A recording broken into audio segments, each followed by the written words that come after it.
Ang kasunduan ni Abraham at Abimelech.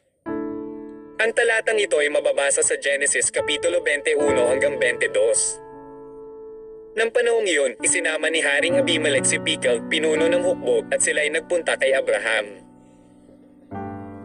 Sinabi ni Abimelech kay Abraham, sa lahat ng gawain mo'y pinagpapala ka ng Diyos. Isumpa mo ngayon sa harap ng Diyos na hindi mo ako dadayain pati na ang aking lahi. Kung paanong ako'y naging tapat sa iyo, ay pangako mo rin namang magiging tapat ka sa akin at sa lupaing ito na tinitirhan mo ngayon.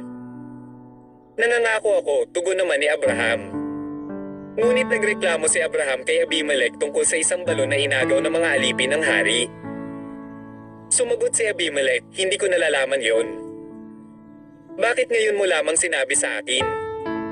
Nagkasundo ang dalawa at binigyan ni Abraham si Abimelech ng ilang tupat baka. Ibinukod ni Abraham ang 7